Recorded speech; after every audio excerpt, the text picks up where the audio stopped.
মাস্টারের এই নিবন্ধটি খুবই বাস্তবসম্মত বিধায় এই বিষয়ে কিছু আলোচনা তুলে ধরার চেষ্টা করছি। বাংলাদেশ এখন শুধু সস্তা কাপড় বানানো থেকে বের হয়ে আরো উন্নত ও লাভজনক কাজের দিকে যেতে হবে। আসসালামু আলাইকুম বন্ধুরা, আমন্ত্রণ জানাচ্ছি গার্মেন্টস এক্সিলেন্স উইথ আজিজ চ্যানেলের নিয়মিত আলোচনা। বাংলাদেশ যাকে বলা হয় বিশ্বের অন্যতম গার্মেন্টস হাব, কিন্তু বাংলাদেশের আরএমজি ভবিষ্যৎ শুধু সেলাই নয়, এখন ইন্ডাস্ট্রিয়াল আপগ্রেডের সময়। বাংলাদেশ বিশ্বের দ্বিতীয় বৃহত্তম তৈরি পোশাক রপ্তানিকারক দেশ, যে দেশ কোটি মানুষের কর্মসংস্থান তৈরি করেছে, বিশ্ব ফ্যাশন বাজারে নিজের শক্ত অবস্থান করে তুলেছে। কিন্তু আজ একটা বড় প্রশ্ন উঠেছে, আমরা কি শুধু সস্তা পোশাকই তৈরি করে ভবিষ্যতে টিকে থাকতে পারবো? বিশ্ব বদলাচ্ছে, আর সেই পরিবর্তনের চাপ এখন বাংলাদেশে স্পষ্ট। বাংলাদেশ কোথায় দাঁড়িয়ে আছে? বাংলাদেশের আরএমজি শিল্প আজ এক বিশাল শক্তি, কোটি মানুষের কর্মসংস্থান, হাজার হাজার ফ্যাক্টরি, বিশ্ববাজার স্থিতিশীল রপ্তানি। কিন্তু বাস্তবতা হলো, আমরা এখনো মূলত ল ভ্যালু অংশে কাজ করছি, অর্থাৎ কাপড় কাটা, সেলাই, ফিনিশিং, প্যাকিং ও শিপমেন্ট। এই জায়গাগুলো গুরুত্বপূর্ণ, কিন্তু সমস্যা এখানে না। সমস্যা হলো এখানে লাভ সবচেয়ে কম, কারণ ভ্যালু তৈরি হয় অন্য জায়গায়: design, branding, technology and retail control. আর এই জায়গাগুলোতে আমরা অনেক পিছিয়ে। কাঠামোগত সীমাবদ্ধতা। বাংলাদেশের একটি বড় চ্যালেঞ্জ হলো আমদানি নির্ভরতা।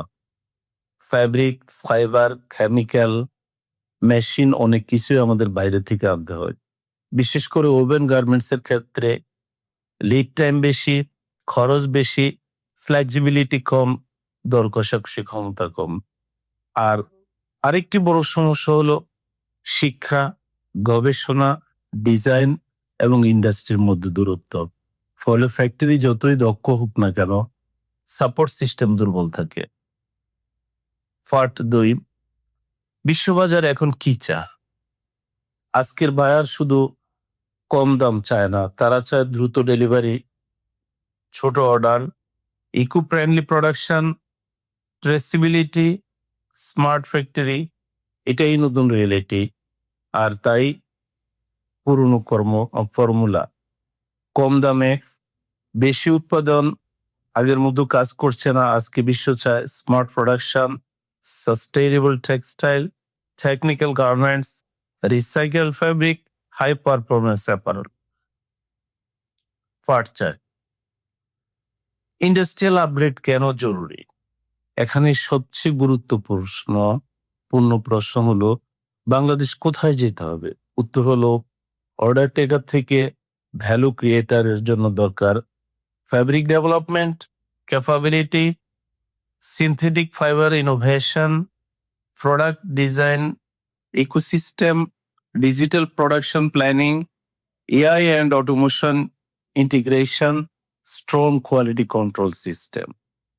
কিন্তু শুধু মেশিনে নয়, দরকার একটি সম্পূর্ণ ইন্ডাস্ট্রিয়াল ইকোসিস্টেম, যেখানে থাকবে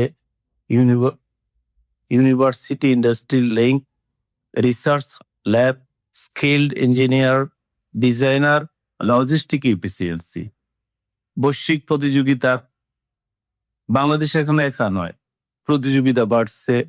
ভিয়েতনাম দ্রুত এগোচ্ছে, ইন্ডিয়া শক্তিশালী ম্যানুফ্যাকচারিং বেস তৈরি করছে, কম্বোডিয়া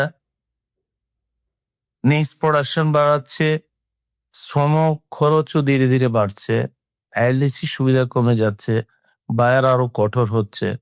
তাই ভবিষ্যতে সিপ লেবার যথেষ্ট হবে না, ভবিষ্যতের সুযোগ। তবে বাংলাদেশের পাশাপাশি সুযোগও বিশাল।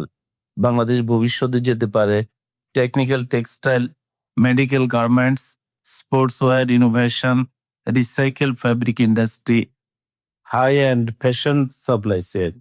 আর শুধু আরএমজি নয়, electronics, agro processing, pharma, light engineering, এইসব সেক্টর ভবিষ্যতে নতুন গ্রোথ ইঞ্জিন হতে পারে।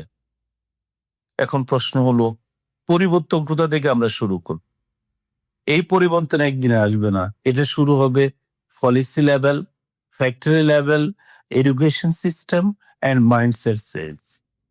কারণ সত্যিটা হলো মেশিন আপগ্রেড করা সহজ, কিন্তু মাইন্ডসেট আপগ্রেড করতে হবে। বাংলাদেশ ইতিমধ্যে বিশ্ববাজারে নিজের জায়গা তৈরি করে নিছে, কিন্তু এখন সময় শুধু অংশ নেওয়া নয়, বরং নেতৃত্ব দেওয়ার। কারণ ভবিষ্যতে শুধু শ্রমের না, ভবিষ্যৎ হলো skill, technology, innovation and value ক্রিয়েশনের। তাই আমাদের বিশ্ব প্রযুক্তিতে এগিয়ে যেতে হবে। আমাদেরকে বিশ্ববাজারে একটা স্ট্রঙ্গার পজিশন লাগবে, যেটা আপনার আমার সবার এক্ষেত্রে এগিয়ে আসা উচিত। সো আজকের আসলে এই শিরোনামটির এটাই ছিল মূল প্রতিপাদ্য। তো নতুন যারা এই সেক্টরে কাজ করতে আসবেন, তাদের এই বিষয়গুলো অত্যন্ত সুন্দরভাবে মাথায় রাখতে হবে। আদারওয়াইজ আমরা বিশ্ববাজারে টিকে থাকা আমাদের জন্য কষ্টকর। ধন্যবাদ। ভিডিওটি ভালো লাগলে লাইক, কমেন্ট, শেয়ার করবেন। আসসালামু আলাইকুম।